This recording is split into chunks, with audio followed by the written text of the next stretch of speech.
Mai sauraro, Assalamu alaikum, barkanmu da yau da kuma sake kasancewa da ku ta cikin shirin faɗi ba a tambaye ka ba, shirin da hukumar gidan rediyon jihar Yobe ta ware domin yi muku taza da tsifa da matono binnannin labarai da suka jibanci wannan duniya tsantsa tare da tallafin ruwa abokin aiki. Jibril Muhammad Nabil. Sunana Idriss Muhammad Idriss Damaturu ke marabtar ku cikin shirin na wannan mako, bari mu ɗan numfasa.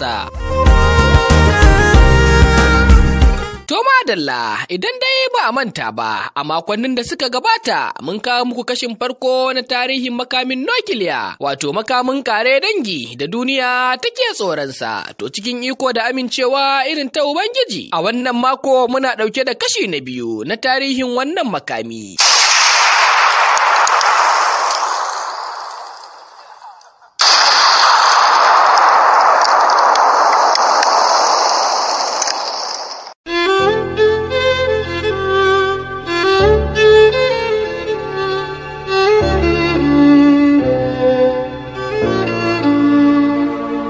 Makamin nukiliya, kamar yadda bayanai suka gabata a sama, na tattare ne da sinadaran kimiyya masu matukar illa ga rayuwa, musamman lokacin fashewar makamin a wani wuri da aka harba ko jefa shi.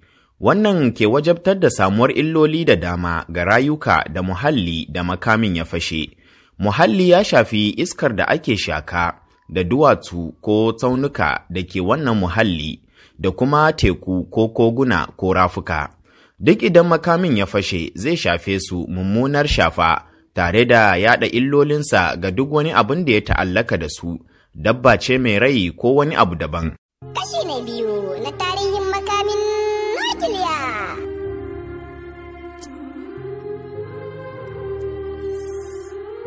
Da zarar an harba ko jefa makamin nukiliya a wani guri, gari ko dajin Allah Ta'ala, akwai abubuwa guda hudu da kan haddasuwa da zarar makamin ya fashe.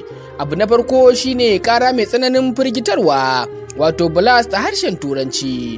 Wannan kara mai tsananin firgitarwa shi ya kunshi kashi 40 zuwa 50 na bala'in da ke tattare da wannan makami mai narkar da rayuwa da muhalli. Har wa yau yawa ko karfin wannan kara mai firgitarwa ya ta'allaka ne da yanayin makamin wajen kerawa. Makamin da ke cike da sinadaran makamashin nukiliya mai ɗimbin yawa ya fi haifar da ƙara mai girma da firgitarwa. Babban abin da ke haddasa wannan ƙara mai firgitarwa yayin fashewar wannan makami su ne wasu ɗimbin makamashin sinadaran kimiyya masu ɗauke da maddar kimiyya masu tsananin haɗari ga rayuwa da muhalli. Idan fashewar ya auku zai haifar da wannan ƙara, wanda ke kunshe da iska mai bala'in tunkuɗowa don raunana dukkan wani abin da ta riska, tare da tarwatsa shi nan take babu kakkautawa. Wannan kara mai ɗauke da wannan iska mai bala'in tunkuɗa na haddasuwa ne cikin 'yan daƙiƙu, wato seconds a harshen turanci, amma tasirinsu wajen tarwatsa muhalli da abin da suka ɗarkake ya zarce na dukkan wata mahaukaciyar guguwa mai ɗauke da iska da aka taɓa gani a faɗin duniya.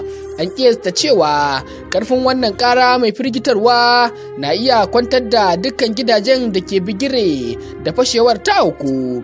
Haka idan akwai hanyar dogon jirgin ƙasa a wajen, ƙarar na iya ɗaukan tawagan jirgi guda ta kuma jefa shi wata duniyar ta daban.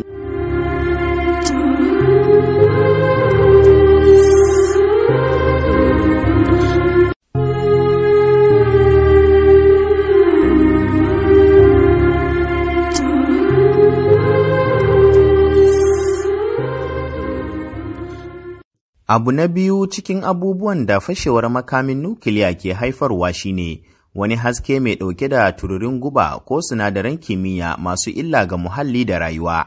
Wannan shi ake kira a turance thermal radiation, kuma yana fitowa ne da zarar wancan kara mai firgitarwa ya haifar da makamashin maddar kimiyya zuwa muhalli, wanda ke dabaibaye dukkan ilahirin wuri ko ɓangaren da fashewar ta auku cikin kasa da dakika guda.